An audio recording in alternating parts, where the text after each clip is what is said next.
நபிகள் நாயகம் ஸல்லல்லாஹு அலைஹி வஸல்லம் நல்ல தொடர்பு குறித்து பேசுகிறார்கள். யாரோடெல்லாம் நமது தொடர்பு இருக்க வேண்டும், யாரோடு நாம் தொடர்பை குறைத்து கொள்ள வேண்டும். நட்பு என்பது ஒரு பெரிய ஆழமான விளைவுக்குரியது. அது நல்லதாக போனால் நிறைய பிரயோஜனம் அதில் கிடைக்கிறது. நட்புக்கு ஆழமான தொடர்பும் விளைவும் இருக்கிறது. அது நல்லதானால், நல்லவர்களுடன் இருந்தால் நிறைய பிரயோஜனங்கள். அது உலகத்தோடு நின்று போகிற பிரயோஜனம் அல்ல, மறுமையிலும் நமக்கு பயனளிக்கிற பிரயோஜனங்களை அந்த நட்புகள் வழங்குகிறது. எனவே தோழமை என்பது ரொம்ப முக்கியம். கலீமுல் ஹஸரத் ரூஹுல்லா ஈசா அலைஹிஸ்ஸலாம் அவங்களுடைய நண்பர்கள் முரீதுகள் கேட்டாங்க. ஈசா அலைஹிஸ்ஸலாத்தின் சீடர்கள், மன்னுஜாலிஸ், யாரோடு நாங்கள் தோழமை வைக்க வேண்டும், யாருக்கு அருகாமையில் அதிகம் நேரம் கொடுக்க வேண்டும்.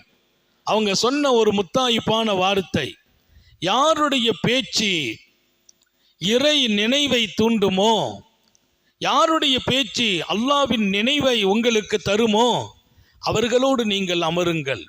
அல்லாஹ் எல்லாருக்கும் தௌஃபீக் செய்வானா. அவருடைய பேச்சு அல்லாஹ்வுடைய நினைவை நமக்கு தர வேண்டும். மந்திகுஹு திக்ரா, அவர் பேச்சு அல்லாஹ்வுடைய நினைவை தரணும்.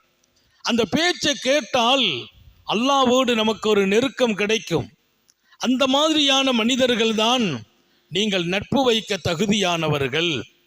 நீங்கள் சேர்ந்திருப்பதற்கும் சகவாசம் வைப்பதற்கும் தகுதியானவர்கள் என்கிறார்கள் ஹஸரத் ரூஹுல்லா ஈசா அலைஹிஸ்ஸலாம். அப்போ இன்னைக்கு நாமும் பழகிறவங்களை கொஞ்சம் கவனத்திலும் எடுக்க வேண்டும். அவங்களுடைய பேச்சுகள் எல்லாம் இறை நினைவை நமக்கு தந்து கொண்டிருக்க வேண்டும்.